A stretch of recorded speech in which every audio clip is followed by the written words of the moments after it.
আজ আমি ginger garlic soup বানিয়ে দেখাচ্ছি। যাদের কিনা এই সিজনে খুব বেশি ঠান্ডা লাগছে বা গলা ব্যথা হচ্ছে, তাদের জন্য এই স্যুপটা কিন্তু মারাত্মক কাজ দেবে।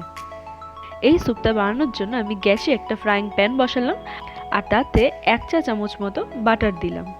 বাটারটা হালকা একটু মেল্ট হয়ে আসলে এর মধ্যে আমি বেশ কিছুটা রসুন কুচি আর বেশ কিছুটা একদম ঝিরিঝিরি করে কাটা আদার কুচি দিয়ে দিলাম।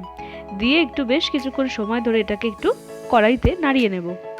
তবে অবশ্যই যেন খেয়াল রাখতে হবে এই রসুন বা আদাটা যেন লাল না হয়, শুধু একটু নরম হলেই হবে। এবার এর মধ্যে দিয়ে দেব আগে থেকে কুচি করে রাখা গাজর আর কিছুটা বিনস।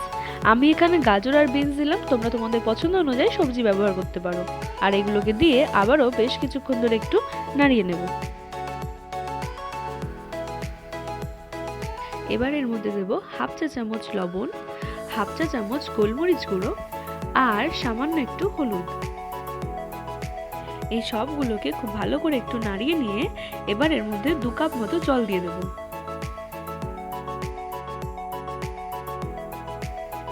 আর একটা ঢাকনা দিয়ে এটাকে ঢেকে 2 মিনিটের জন্য এটাকে ফুটতে দেব।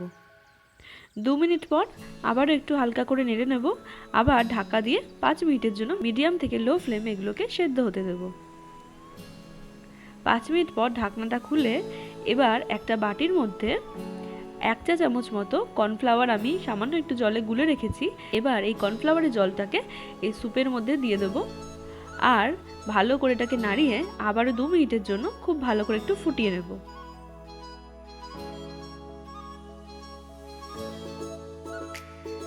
সবশেষে এর মধ্যে কিছুটা কুচানো ধনেপাতা দিয়ে দেবো আর আবারও কিছু সেকেন্ডের জন্য একটু ফুটিয়ে গ্যাসের ফ্লেমটাকে অফ করে সার্ভ করব গরম গরম জিঞ্জার গার্লিক স্যুপ।